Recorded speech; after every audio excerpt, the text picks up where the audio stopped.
The Ballad of Johnny Arcane by Jim Nail, read by Jim Nail. Chapter 4, Cornfest, Part 1. Out on the open road his heart lifted. He could feel the lonesome tug of what lay behind slowly give way to the welcoming pull of what lay ahead. Lucy stayed with him, a warmth at his side, a second body inside his body. He carried her flame in his chest, her mysterious language murmuring in his ears. But he was free. A strange thing, this freedom.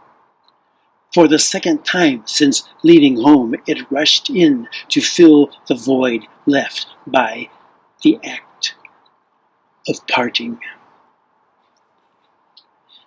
Down from the bathhouse, a short wooded trail opened to a broad road through fields and hills, morning mist curling around summits rising from low, boggy places. Gravity was his guide. He took the direction that led downhill, only partially aware of his deeper motives, for he no longer feared his aloneness in the company of others. In fact, he welcomed it. He longed to tell his story and listen to the stories of others, and something in his arms intuitively knew if he came down out of the hills and into the valleys, he would find the people. Mid-afternoon, a long straight stretch of road flanked on both sides by overarching cottonwoods, curved to the right where the trees parted, and there was a field of corn goldening in the autumnal afternoon light. A man sat at a table piled high with ears of unshucked corn. It was the first person Johnny had seen all day.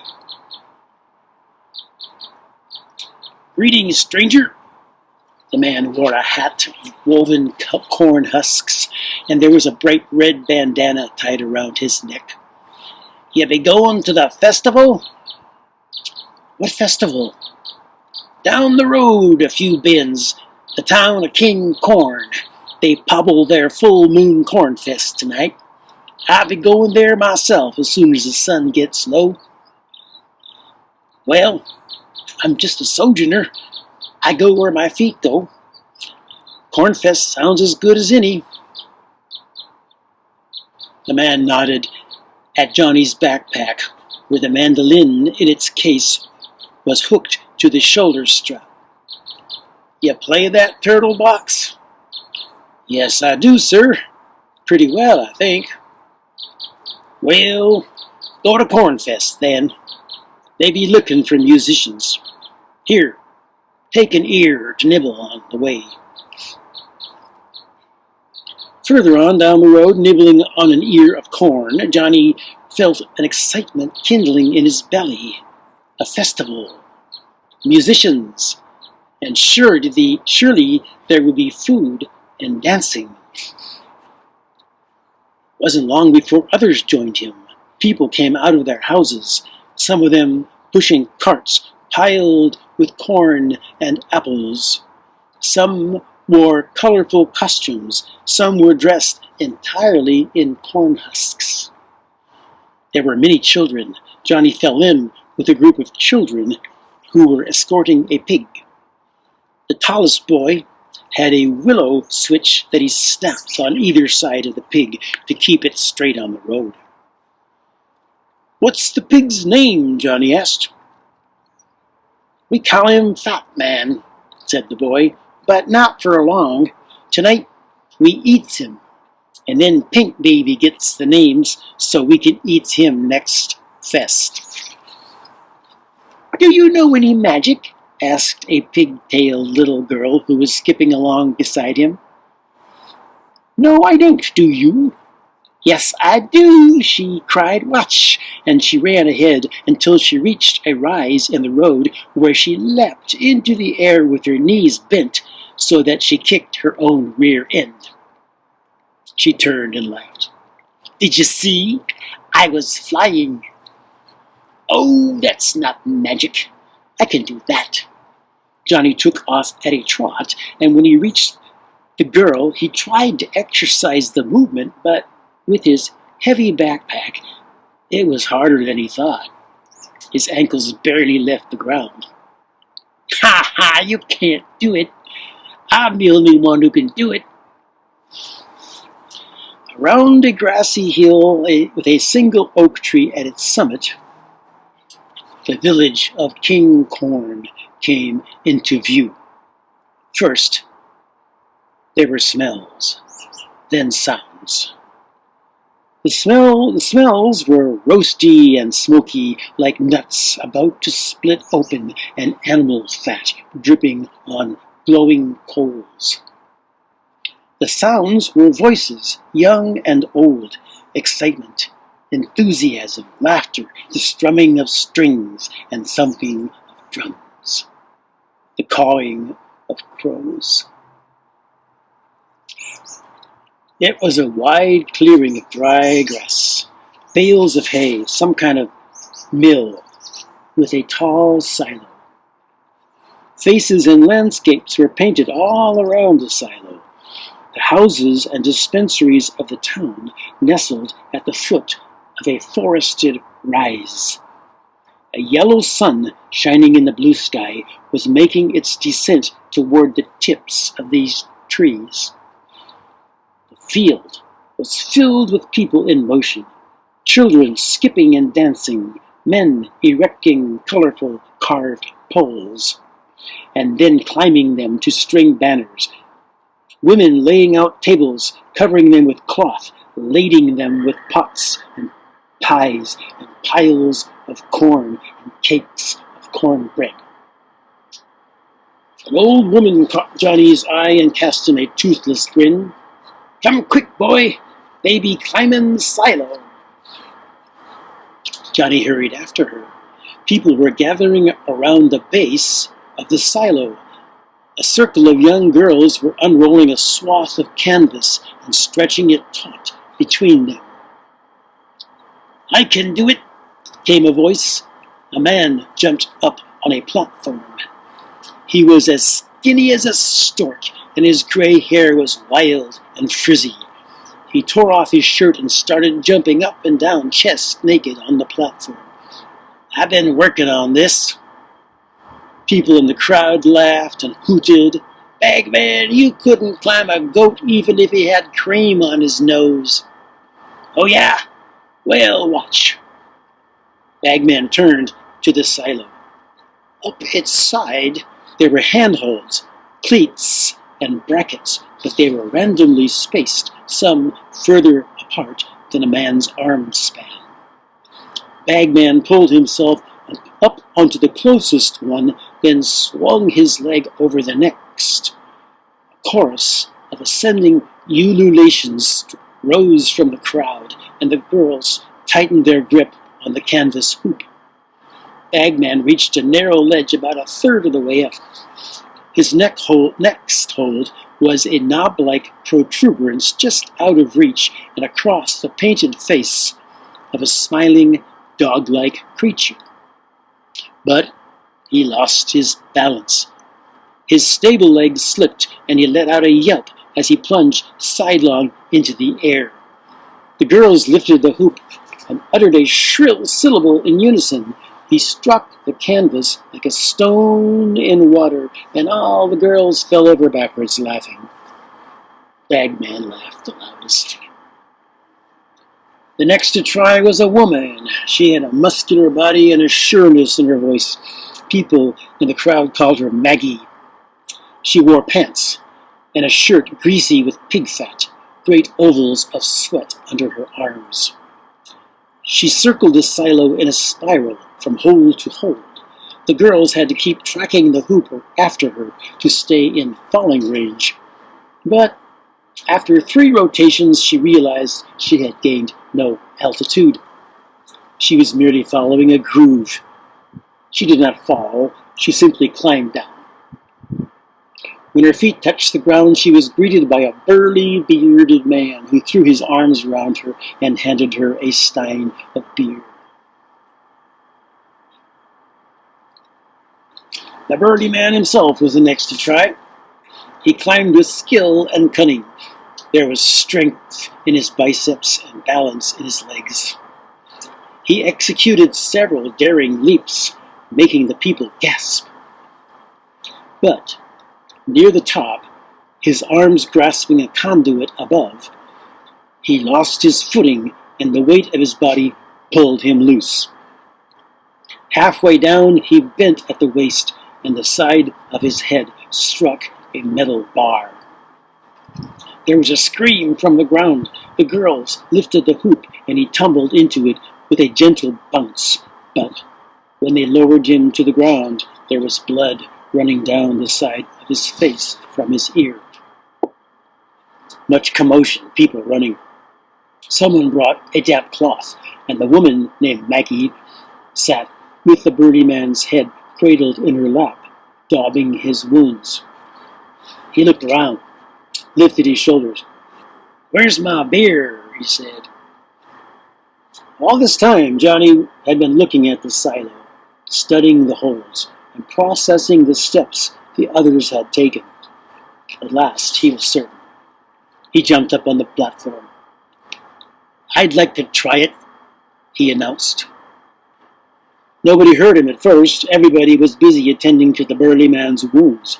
The burly man himself was the first to notice. He pulled himself up on his elbows, lifted his arm, and pointed his finger. "That kid wants to go. Let that kid try it." A few people looked around to see what the man was talking about.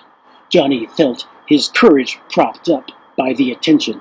He stomped his foot on the platform. "Right here, me, I want to try it." Reluctantly, the girls picked up the hoop. Johnny threw off his backpack and faced the silo. A few voices began to chant, "Let the kid try it, let the kid try it." Intentionally, he chose different handholds than any of the other three contenders. Mostly, he focused on the paintings. There was a picture of a sun cresting a hill with beams of golden light streaming out. Birds were flying through the beams. The birds were not flat. They were carved objects protruding from the wall, and the beams themselves were furrowed deep enough to get a foot in. Up the ladder of sunbeams he climbed, pulling his weight by the birds. Above the sunbeams, clouds. These were definitely painted. But there was a hatch cover handle, and above that, a seamed rim where perhaps portions of the silo had been welded together. He scrambled with the ease of one crawling along the ground, while below him the chanting voices faded further and further away. The easiest part was the last. There was actually a short wooden ladder extending above the silo's lip. He tested the rungs. A little soft. He would have to be careful. Putting as much weight on his arms as on his feet, he pulled himself up, step by step. At the crest, he heard the crowd go wild below. "Bring down the honey," someone cried. At the top was a flat floor of wooden boards, several short chimneys protruding. He stood up tall and waved to the crowd of cheering people. They waved back. He scanned the horizon. The sun had almost reached the trees. All hills and buildings cast long blue shadows.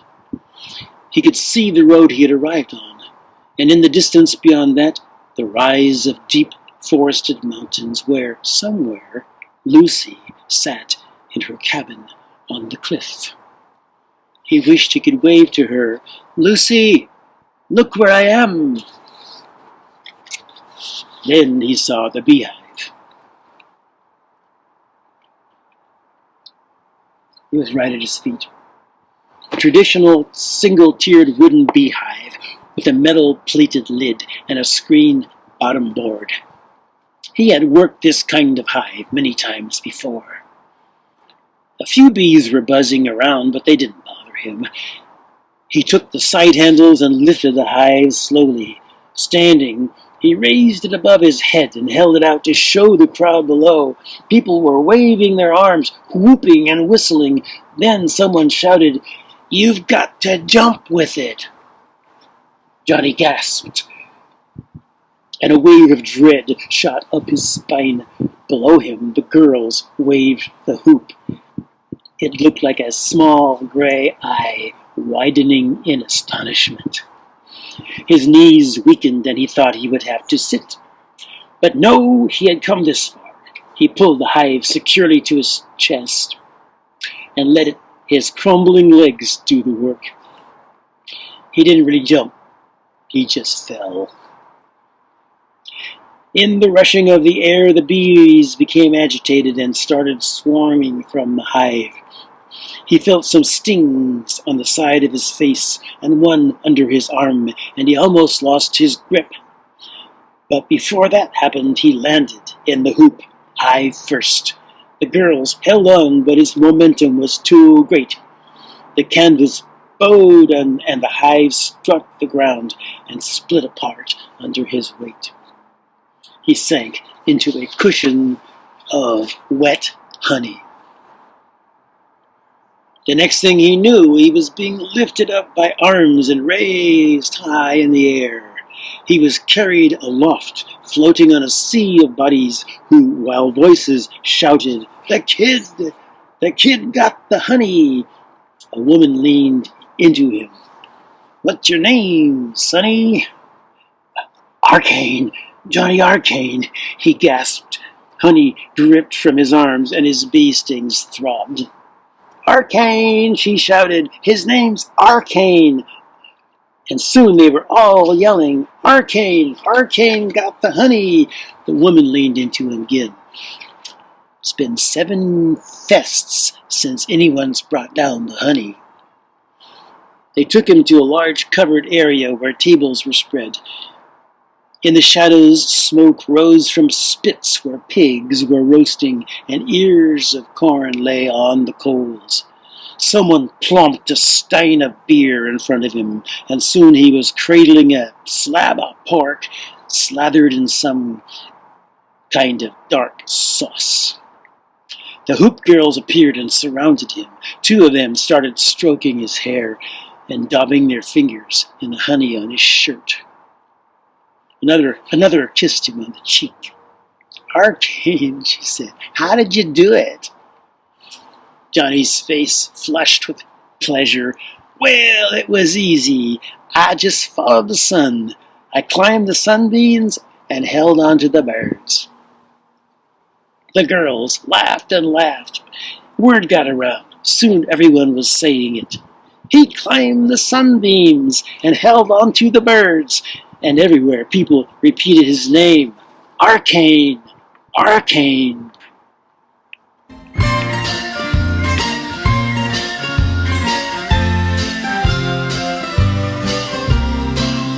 Johnny Arcane passed along this way a while ago, and we were all out on the lawn. We were all just hanging on, and he said, "I don't know. Well, I don't know if I can take another day like yesterday. With those corn-fed babies of the West, all carry stones upon their chest, and still they